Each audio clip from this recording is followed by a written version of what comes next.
Welcome to ASUG News. I'm Gina Marchese. Joining me today, ASUG CEO Bridgette Chambers and Lisa Leslie, Leadership 2.0 Team Captain, four-time Olympic gold medalist. Thank you for joining us here today. We're going to talk a little bit about the Leadership 2.0 program. As you all know, this program has been full swing for over a year, and today at the Business Objects User Conference, we've had another successful panel session. And I wonder, Bridgette, if we can start with you today and tell us a little bit about what the first year's been like. Sure. For Leadership 2.0. Sure, it's been fantastic.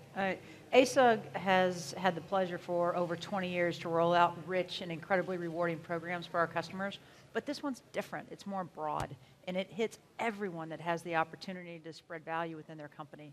We give our customers the opportunity to nurture and really hone leadership skills so that as they take all the great content that they get from ASUG, as they take all the great networking contacts and the ability to solve difficult problems, they can wrap that together in a package of solid, spectacular leadership skills and deliver a level of value within their company, our customers, that they hadn't been able to do before. We're hearing great feedback from that, and I wonder, Lisa, some of the questions we've had relates to your business acumen and your sports background. And I know for some, they're making the leap. You know, how do you make the leap from the business world and the sports world, and how are you seeing the leadership advice that you're giving relatable to them in both areas? Well, I think coming from sports, it's really been highly talked about, written about, the fact that sports correlates so closely to business. Whether you're trying to win and be successful, you have to work with a team, or if you're working with a project, I think some of the same values go into sports as it does in business. And the importance of us really helping people become great leaders is really learning to look at yourself and how you lead and what your leadership skills are like. And I think even from being a part of Leadership 2.0 and writing and blogging about it and getting so much feedback, I've become a better leader just learning from a lot of different questions that we've received. But I think overall, it is about really trying to impact different leaders to understand how to get the best out of their groups, how to work when times are tough, or if it's critical, or just giving back critical feedback and how to do that. So I thought today's panel was very helpful, but I think overall the platform has really created great dialogue that I've been able to learn from, and clearly a lot of our bloggers and people who've written back into us as well. It's a good point, and Bridgette, you mentioned that this is a unique program. Some of the feedback that I know I've heard is the volunteers and members are grateful for this program. This is unlike anything else they've experienced. What are you hearing? Is that hitting the mark on that for you for the leadership program? It is. In fact, I've heard that feedback throughout the last year, and I heard it just today after the panel. People are saying, you know, this is the only place I can get this, and they need it. And it's, of course, unfortunately, one of the first places that in a difficult economy, companies go to create cuts. So this very important program is something that we're being able to put some boundaries around and make sure that it's safe and available here. And exactly that type of feedback tells me that we are on the right mark. You know, when we launched this a year and a half ago, people said, I'm excited. And of course, with Lisa's participation, people were eager to understand what was going on. But there was a little bit of a question mark to understand how that closely correlated with a user group that would provide support, education, networking, and influence to the customers of SAP. And very quickly, people started to understand, well, it's not just because of what I do within SAP, it's because of everything that I do. So either as a leader that's had a great deal of experience, they get to sharpen their skills, or perhaps as somebody that's just starting their career or starting the component of their career that has to do with leadership, they're able to nurture and really bring to bear those skills that need a little bit of extra time and attention and expertise. So that feedback tells me we are right on target. So professional development actually is a component of what you're trying to deliver, but maybe under the guise of being a user community, do you find there's more of a sense of responsibility in expanding the program and creating new components to the program to meet that mark?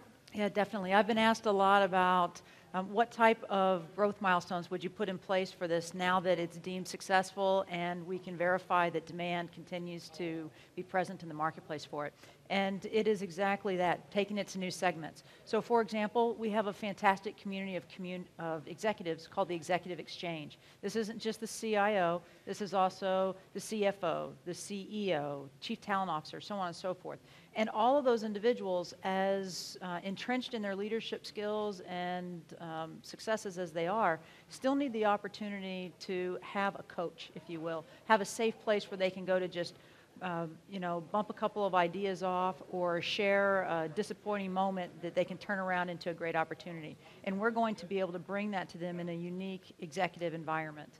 In addition to that, we've had some great ideas about how we would roll this out from a speaker development perspective.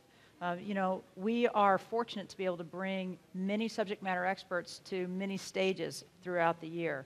And those people have much to say and much to teach. So we're able to help them not only develop in terms of their speaker capabilities, but also how as a subject matter expert to take that leadership opportunity and spread it to the 50 to 100 to sometimes hundreds of people that come to listen to them speak on an ASUG stage. Today I know we talked about in our leadership luncheon panel about building strong teams, and there are various components to that. It's really important for people to understand about keeping calm and dealing with challenges. There seems to be a common theme in the leadership content being delivered from the Leadership 2.0 program, and it's both personal and professional. So I wonder, Lisa, if you can share a little bit about what synergies you've seen in some of the dialogues we've had in the course of the year.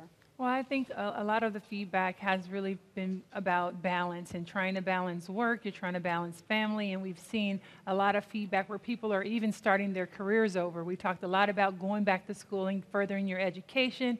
We talked about goal setting. So I think a lot of people, depending on what level they're at, we've seen so much feedback really covering the gamut of us talking about, when you talk about going back to school, and I've written about it, I blogged back and forth about just the fact that to further your education can really help reposition you in your career depending on what it is that you're trying to do.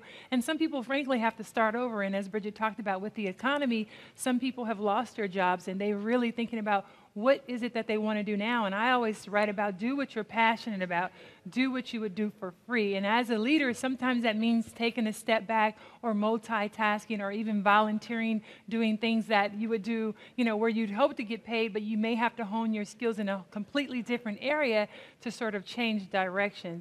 We've also talked about goal setting and writing down goals, and I'm a big I'm always advocating to write down your goals and put them on your mirror and really see exactly where it is that you're going and what direction.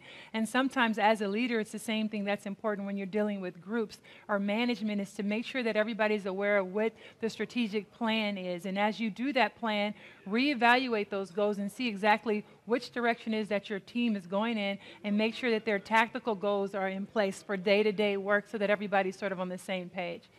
I think that's really valid, particularly about as it relates to today's questions on our panel about dealing with change. SAP is running at the speed of light. ASUG's in step. We're being asked to do more with less. We're dealing with new technologies. And as a user community, how are we fostering those connections so that we're helping our members be better team members and team players so they can deliver on the SAP space? You're talking about cloud, infinite ROI. Bridgette, tell me, how are we helping them get there? Sure. Well, we have a platform, and we're sticking to it, and it's working. Feedback's great so far. We stay innovative in our core programs. Core programs include networking, education, influence, the things that people have come to ASUG for 20 years to get and to experience. In addition to that, we focus on helping our customers consume the innovation associated with SAP and take advantage of all of the technologies that SAP has delivered to the marketplace. We call this integrated enterprise. Essentially, this is our focus on operational excellence. But that's not enough. That's solving today's problem. We want our customers to be leaders in their marketplace, to be leaders in their industries, so we also focus on how to stay innovative. And our program, Infinite ROI, helps customers understand how not only to be innovative within all of the fantastic timelessness associated with the SAP platform, but how to properly measure innovation so that they're doing it as a portfolio rather than as a set of R&D recs and spend over here, instead of just looking at the SAP stack here and moving forward. It's a holistic, comprehensive way to measure and value innovation. Those three things keep us moving down the road, and I think that in addition to the launch of our new ASUG.com site, will really continue to take ASUG members to a new level of value. So with that said, it's almost like boil the ocean. What's next for Leadership 2.0 for 2012 and into 2013? Where do you see this program going? Yeah, on the road. We're doing a great job of providing information in a virtual sense. We're at events such as this one, but one of the real heart and soul spectacular components of ASUG is our grassroots approach. It's our 38 chapters. So what you'll see in the future is Leadership 2.0 opportunities happening at a chapter level, happening at an executive level and a regional experience, and moving forward so that we can touch more people without them having to travel to a national event. I think you have the recipe for success. I wish you much more success in the year to come. It's been a pleasure to speak with you today. Thank you for joining us with ASUG News. I'm Gina Marchese. Visit ASUG online for access to proceedings and live replays.